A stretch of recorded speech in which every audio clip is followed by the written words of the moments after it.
Good evening everyone. আজকে এসছি একটা অন্যরকম ভিডিও নিয়ে। কার্তিক ঠাকুর এখন উঠেই গেছে প্রায় বাজারে, আর চলে এসছি আমরা সবাই মিলে কার্তিক ঠাকুর কিনতে। কেন জানো? আমরা ডিসাইড করেছি আমাদের যে অ্যাপার্টমেন্ট তাতে দুটো ফ্ল্যাটে এবার আমরা কার্তিক ঠাকুর ফেলবো। সেটারই প্রিপারেশান চলছে। ঠাকুর তো কেনা হয়ে গেছে, তার সঙ্গে চিঠি লেখাও চলছে, আর সেই কাজটা পুরোপুরি আমি করে নিয়েছি। এই আমাদের রেডি করা পুরো কার্তিক ঠাকুর। এখন বাজে প্রায় রাত্রি 12টা 15, আর ফাইনালি আমরা এখন বেরোবো কার্তিক ঠাকুর প্রত্যেকের ঘরের সামনে রেখে দিয়ে আসার জন্য।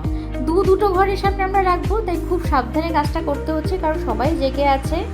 আর এই দেখো ওদের রিয়াকশান, প্রত্যেকেই তো ঘর থেকে বেরিয়ে কার্তিক ঠাকুর দেখে পুরো হেসেই মরে যাচ্ছে। আমরা যে এরকম একটা কাজ করতে পারি ওরা ভাবতেও পারেনি।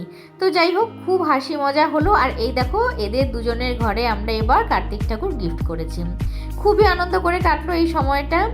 আর এই আমাদের ছোট্ট কার্তিকের মুখটা দেখো কি সুন্দর।